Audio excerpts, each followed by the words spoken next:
Welcome back to the Spector Creative channel with me, your host, Scott, Toy Guru Neitlich. And today we're going to talk about archaeology. Okay, actually, no, we're going to talk about the Holy Grail and the white whale. Are they the same thing? Are they different? Why do we use these terms to describe toy hunting? What is toy hunting? Why do we have to hunt for toys? Why can't they just, show up in our mailbox? Why do we have to go out in the wilderness and slay them with a bow and arrow? And okay, well, toy hunting isn't quite exactly like that. It's much more whether you do it as a professional or you do it as your hobby. Toy hunting involves going out to lots and lots of stores. Sometimes they are toy stores, sometimes they are electronic or drug stores. And heck, everybody's getting into it these days. Even kids are getting into toy hunting. The idea of a Holy Grail or a white whale tends to be that toy that is just out of reach. But they're not necessarily the same thing. The words and the terms do get interchanged a lot. So first let's talk about the white whale. Obviously this is a reference to Moby Dick, Herman Melville's book, which if you've never read Moby Dick, it's a great book. It really, truly is. It's not just known as a great book for the heck of it. It truly is an amazing novel. And Bone's a good book too. You should read Bone. So the white whale, the term, comes from Moby Dick, obviously, because Captain Ahab was trying to track down his white whale. But what does it mean in terms of toy hunting? Well, much like with Captain Ahab, who has obviously encountered the white whale in the past, it's the one who chewed up his leg, a white whale is something you know exists, but you can't necessarily find it. So for me, one of my first white whales in toy collecting was this Power of the Force 2 Darth Vader figure with removable helmet and awesome freeze-frame action slide because, kids love having slides.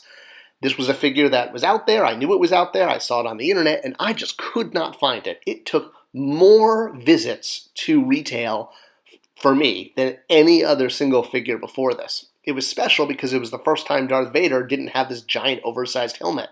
Every other toy of him had a helmet, and now we finally had one without it. So he was really hard to track down. So this was my first white whale. I had encountered it. I knew it existed in the real world. Another one, and not to pick on Star Wars, I've been collecting Star Wars toys for 30 plus years, was this R2-D2 with hologram Leia that shipped at the very end of the Power of the Force 2 era. This was a one per case figure, and it was also really hard to find. It took me years. I think this was the one figure that was the longest between release and my owning it of any basic figure in the line. I think it took me 2 or 3 years before I found this figure. Other figures that tend to be white whales are ones that may have had limited release, not just one per case, but sometimes they're tied to a program, like this Shadow Weaver, that some crazy guy made a sub-only figure, so you could only get this demanded figure if you sub for the whole year. I mean, who would make the toy business a business, right? Or this vintage Masters of the Universe Savage He-Man figure, which for a while people thought was a bootleg, but has recently been proven, right here on this channel, see the link above, as an actual official Mattel toy. So if you want a full vintage collection of He-Man toys, now you gotta track this one down. My current white whale is this guy. And yes, I know we're back to Star Wars, but, there's a lot of Star Wars figures. So this was the 2012 Boba Fett from the Movie Heroes line. And this figure only got released in Canada. I think maybe Europe, too. It was part of the very tail end of the Movie Heroes line, which came out when Disney purchased Lucasfilm, and these figures wound up only shipping outside the US. Ironically, it's a figure I technically already own. It's just a repack of an existing Boba Fett figure, but this time they've added and given him, as they would say, a new hat, or in this case, it's a new piece of rope. So having his jetpack have an action feature that now has a piece of rope coming out of it to make a zip line, well, new figure it is. That darn piece of rope, that tiny little piece of twine. Damn you, twine! So this figure has remained elusive for me for years. I guess it's now taken the place of that R2 with hologram Leia. And I mean, look at the prices on eBay. $160 for a figure I own that now has twine! Twine! I mean, I could get a ton of Boba Fett's for way less money. I could get vintage Boba Fett's or Power of the Force 2 Boba Fett's. I mean, there is no lack of Boba Fett's in the line, but if I want a complete collection, and believe me, I do, well, this figure's out there because, collectors do odd things. We have weird behavior, and we really want our collection to be, I guess you could say, complete and a full collection. The circle is now complete. It's kind of like being a part of this complete breakfast, right? We want everything, and we want to know that we have the full set. And that one item that's not part of our set, well, it's, what keeps having a claim to fame. And that is what a white whale toy tends to be. It's a figure that we've encountered, whether we've seen it, in a comic book store or on eBay or in a friend's collection, but we just can't find it. So the search continues. What about a Holy Grail? So a Holy Grail figure is a little different from a white whale, although the terms tend to get interchanged sometimes. But this certainly is the cup of the King of Kings. A Grail toy is a bit more like something you think should exist, or maybe it exists. Maybe it really needs to exist, and you can't figure out why it doesn't. For me, my first Holy Grail figure was Biggs Darklighter. Again, not picking on Star Wars, I've just been collecting Star Wars for a long time. And not this Biggs, not him in his X-Wing outfit, it was him in his Tatooine outfit that appeared in the Star Wars storybook, in the radio drama, and on trading cards, and a lot of people were convinced he was actually in the movie because of that, but that's a whole other video. So I really wanted Biggs in this outfit, and while it was great that we got Biggs in his orange X-Wing suit, this is actually the second or third one, not the original Power of the Force 2 one, but getting this figure made, wow, when it actually happened, I was just overjoyed.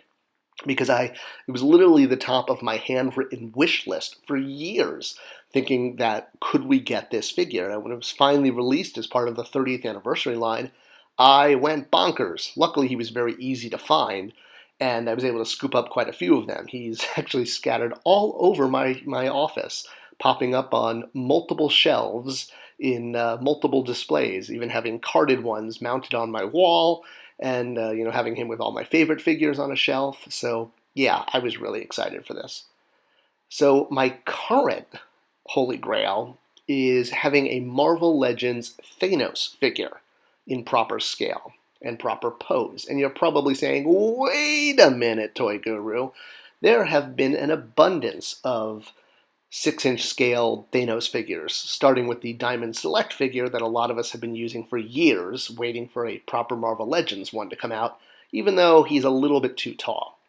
The one that just came out, and believe me, I bought 2 of them, I'm ecstatic to have this figure, but it's still slightly off of what I want. And when this happens, it tends to drive collectors nuts, because it's like you have it and you doubt you're ever truly going to get the one you want.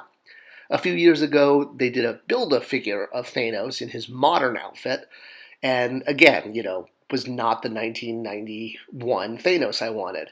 And then he got repainted and released at Walmart in modern colors, but again, this was not quite right because it was modern Thanos sculpt painted to look like vintage Thanos, which is like, what? That's, it's not neither here nor there. It's not, it's not any Thanos. This is the one I want. I want Thanos with the Infinity Gauntlet in the proper colors, but I want him grasping his hand because he's always posing like that with a fist, especially because the gauntlet was shown on the cover of the first issue as a fist. So I know it's a little detail, but I really want to be able to pose Thanos with a full closed fist. Yeah, the snapping thing is cool, and it's, been popularized because of the movie, where the snap was like, how he activated his powers, but I never really saw the snap as a big deal before the movie. I was a fan of the Infinity Gauntlet comic book for years, pre-pop culture knowing who Thanos is. And yeah, even in the modern versions that he's drawn, he's always got a fist. They just included a fist with the one that was just released, I'd be so happy. And the fact that we didn't means we may never get one, which is why it's frustrating. Same thing with Darkhawk. I've mentioned a few times in the videos about how much of a fan of the original Darkhawk I was, or still am. At least, especially those first 25 issues are amazing. The first 16 are unbelievable. And I love his design. It's so 90s, and this is the figure that I really wanted. And when Hasbro released a Marvel Legends of Darkhawk, it wasn't the original 1990s Darkhawk. It was not quite modern, not quite vintage. It was a little bit of a mix and match, much like that Thanos. And when they do mix and match figures, what we call sofa beds, not quite a bed, not quite a sofa, something kind of in between, it's frustrating. And it means we're probably never going to get it. It's like that close but no cigar. I got a great Thanos figure, but he doesn't have the closed fist. I got a Darkhawk figure, but it's not the 1990s Darkhawk. And yeah, this might be nitpicking, but when Action Figure Insider did that great behind-the-scenes look at Toy Biz and revealed that Toy Biz actually did have plans for a 1990 Darkhawk, that was just like more salt in the wound. So, toy collecting can be frustrating, and those holy grails, those figures that you wish would exist, or you're just convinced that they do, but you've never seen them, well, that's what a holy grail toy is. Something that's out there, you hope is out there, or you hope will be made one day. And a little different from a white whale, something you've actually encountered and are chasing. So what about the real Holy Grail, like the actual Holy Grail? Well, I couldn't figure out a way to fit this into any other video. So now kind of seemed like, a better time than any. And it really did wind up where Indiana Jones thinks it should be. That belongs in a museum. When I was working for Jakks Pacific on the Rogue One and Episode 7 Big Figs toys, I had the opportunity to visit Lucasfilm in San Francisco, or on the outskirts of San Francisco. And Lucasfilm is basically a giant museum of props and all sorts of coolness, and that is where the Grail is. It actually is in a museum. Here is the actual real Holy Grail. And I was like, I have to take a picture because it really is in a museum. So if anyone's ever wondering, and I know this has nothing to do with the rest of the video, but I couldn't fit out in any other video of how to feature this. So there you go. There's the permanent home of the real Grail. So what other toys do you wish for? What are your white whales and holy grails? Figures that you've encountered in the wild but you just can't find and you're not willing to spend $160 on a piece of twine? Or, figures that you wish would exist that, if they would only make it, then you could have a complete collection and you'll keep wishing for these figures. You just don't want to spend all of your money on them. Let me know in the comments below, and what have you spent a ton of money on things like twine added to a figure? Have you done that yourself? I know I have. All right, share this video, like this video, subscribe to this video. It tells YouTube to share it with more people. Thanks for watching, and I'll see you next time.